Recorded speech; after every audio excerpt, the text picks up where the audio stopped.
My job is to sort letters to Santa. There's only one rule. I worked at the post office 2 weeks ago. That's not a euphemism, and it's not meant to sound mysterious. I've been there since I was 21, sorting, scanning, moving things from one place to another so other people can forget about them. It's stable work, quiet work, the kind of job where nothing interesting is supposed to happen. Every year, around mid-November, I get rotated into a seasonal role. Officially, I'm assigned to the no response division. Unofficially, I'm the person who sorts the letters addressed to Santa that will never receive an answer.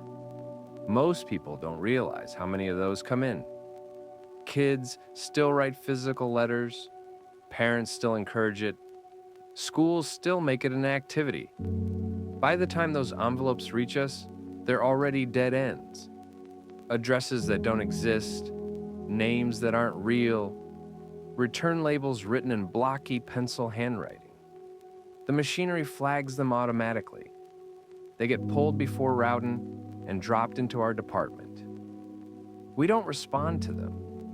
We don't forward them to charities. We don't read them in full. That last part is the rule. It's been a rule since the late 90s, according to my supervisor. Long before I started, long before she did. The explanation they give during training is simple and rehearsed. Children sometimes write about personal matters in their letters, family issues, home situations. It's not our place to read private information that was not meant for us. So we skim. We confirm it's addressed to Santa, stamp it as no response, log it, and file it away. You're allowed to read the opening line, maybe two. You're not allowed to finish it, ever. People joke about it the first year. They think it's superstition or some old HR leftover nobody bothered to remove. Somebody always asks what happens if you do finish one. The supervisor never answers directly. She just says it results in immediate termination. I believe that was all it meant for a long time. I stopped finding the rule funny 3 Christmases ago. That was when I learned what happens after termination. It's a tight-knit secret among the people who get roped into it, and you're only told after everyone thinks you won't say anything to anyone. They don't escort you out with security. They don't make a scene. You're just told to gather your things and leave the building. Your credentials are deactivated sometime later that day. Your access to internal systems disappears. To everyone else, it looks like you quit or got fired for something mundane. What happens next isn't in any handbook. It starts the same way every time. Within a day or two, the person mentions they feel watched. Maybe they laugh it off at first and blame stress.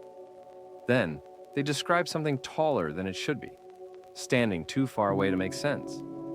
A shape, a silhouette that doesn't move when they move. By the 4th or 5th day, they stop laughing. They all describe it the same way.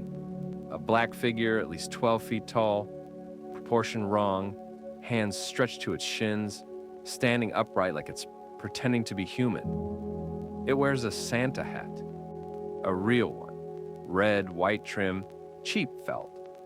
The hat never changes, it never falls, it never reacts to weather. It doesn't chase them, it doesn't speak. Every day it's a little closer. It can stand across the street, at the end of a grocery aisle, on a sidewalk in full daylight. Other people walk through it like it isn't there. Nobody notices it. Nobody reacts.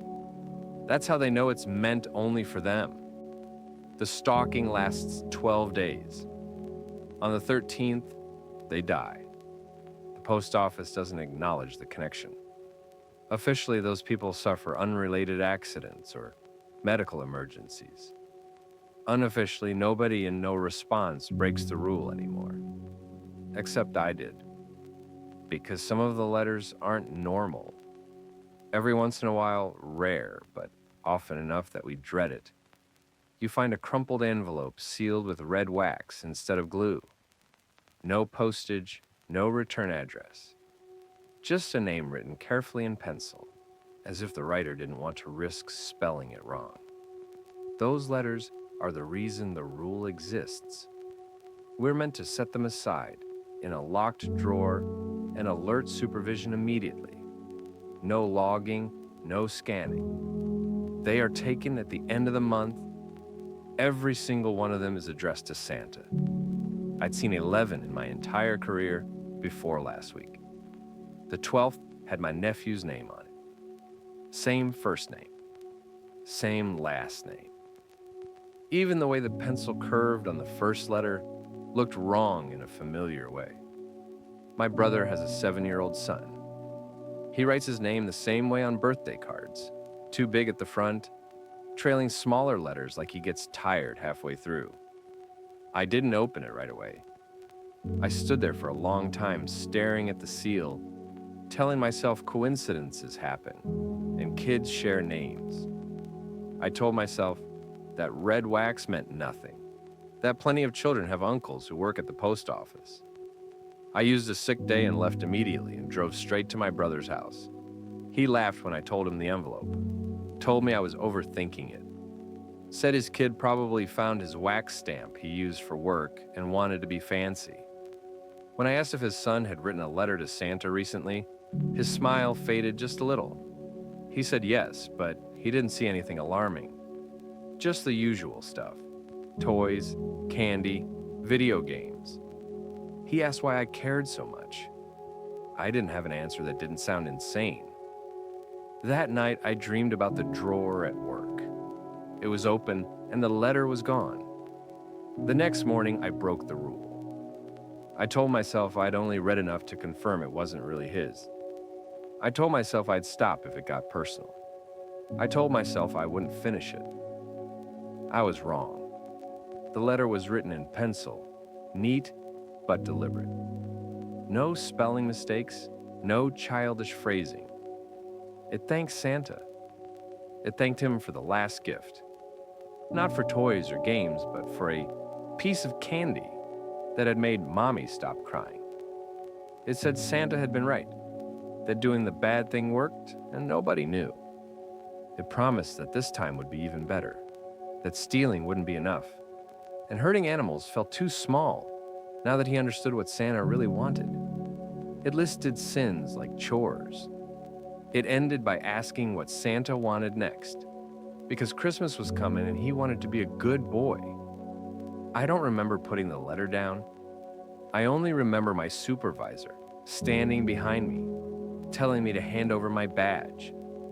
She didn't argue. She didn't yell.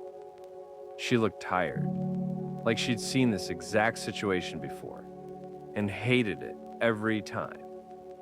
She told me I was terminated for violating confidentiality policy and that I needed to leave the building immediately. She didn't warn me about anything else. I didn't leave work right away. I sat in my car in the parking lot for almost an hour with the letter in my lap. I kept expecting someone to knock on the window and tell me this had gone far enough, that whatever point they were trying to make had landed and I could come back inside. No one did. People clocked out as time went on, walked past my car without looking twice. I drove to my brother's house because there wasn't anywhere else it made sense to go. He answered the door with his son still awake behind him, cartoon voices echoing down the hallway. The normalcy of it made what I was holding feel obscene, like I'd brought something diseased into a clean room. I asked if we could talk privately. He hesitated, then stepped outside with me, shutting the door behind him. "Why are you holding Lucas's letter?" We were standing on the porch. The light above us flickered every few seconds. I hadn't noticed it doing that before. "It came to my work," I said. "I need you to read it." "You opened my kid's mail?" "Yes, but you'll understand when you open it." That made it worse somehow. He took the envelope from my hand and turned it over, frowning at the wax seal. "What is this? Some kind of joke?" "Seriously, read it." He broke the seal with his thumb and started scanning the page. I watched his eyes move line by line. When he stopped, he stared at the paper like he'd lost his place. "This isn't funny," he said. "I know." He folded the letter once. "Did you write this shit?" "No." "Did you put him up to this?" "No." "You really expect me to believe this came from a real—" He stopped himself, laughed once, sharp and humorless. "You can't be serious, Matt. I got fired today. I wouldn't risk my job for something like this." "That doesn't help." I tried not to read it. I wasn't supposed to, but when I saw his name— "You're talking about rules again," he said. "That stupid Santa rule you're always on about this time of year?" "It's not stupid," I said. "It's a thing for a reason." "So now my son is the reason?" His voice was louder now. Behind him, the TV laughed on cue. "You think my own son is hurting people?" "No," I said quickly. "I think something is asking him to." He stared at me, waiting for a grin that didn't come. "You're fucking sick, man," he said finally, after staring daggers at me. "It's been happening to other people. Co-workers. Once you finish one of these letters, I took— This is enough. You don't get to come into my house and say ridiculous shit like this. Just listen to me, just for once, can you? You need help, Matt. Seriously, you're fucking crazy. There's a thing." My voice dropped without me meaning it to. "It starts watching you. Tall. Wears a Santa hat. 12 days and then— Get out. Don't talk about my son like that. Don't talk to me unless you get your shit together." "I'm not talking about him," I said. "I'm talking about what's coming." He opened the door behind him. "Stay out of my fucking house. And don't come back until you can admit you made this up. But Christmas— Don't," he said. "Do not bring that bullshit into my home." I stepped back further onto the porch. He didn't hesitate before closing the door. The lock clicked. Behind the door, my nephew laughed at something on the TV. In the silence that followed, the flickering porch light finally went out. At the end of the street, something tall stood perfectly still, waiting. I left my brother's house, not taking my eyes off of it. When I got home, it stood across the street from my apartment, partially hidden by a lamppost that only reached its upper thigh. The Santa hat sat perfectly on its head, bright red against a body that swallowed light instead of reflecting it. I didn't see it move. I watched from my living room window until my eyes started to hurt, until my reflection layered itself over the dark glass and made me doubt the shape even existed. When I looked away and looked back again, it was still at the end of the street, standing just past the stop sign. Cars drove past it without slowing. Headlights cut through its legs and came out the other side unchanged. A woman jogged directly through the space it occupied, earbuds in, breath fogging in the cold air. She never noticed the height of the thing she'd passed. That night, I didn't close the curtains. I wanted to know if it would approach while I slept, if it only moved when I wasn't looking. It didn't move. The Santa hat was the brightest thing on the street. On the second day, it was closer. It stood across from my building beneath a street lamp. The light didn't reveal anything, only traced its outline like something pasted onto the world. I left early before sunrise, telling myself that if I passed it quickly enough, I could prove it couldn't interact with me. As I walked by, I felt pressure behind my eyes, like I was remembering something I'd forgotten. It lasted less than a second. When I turned, it was still behind me. That night, I dreamed of red wax softening in my hands. On the third day, it was in the parking lot. It stood between my car and the exit. I walked around it without stopping. I remember feeling angry more than afraid. Angry that it was allowed to exist like this, violating the basic rules of proximity and consequence. A man leaned against my car to tie his shoe. His shoulder passed through its leg without comment. For a moment, by habit, I drove toward the post office before remembering I no longer worked there. On the fourth day, it began appearing indoors. I saw it at the end of the frozen food aisle, its head nearly brushing the hanging signs. People pushed carts through it. A child ran past me laughing when the cold air hit their face. I left my groceries and walked out. That night, Christmas music started to feel like a warning. On the fifth day, it followed me to my brother's street. It stood on the sidewalk in front of his porch, feet almost touching the step. I watched my brother walk through that space later, holding his son's hand, not slowing, not noticing.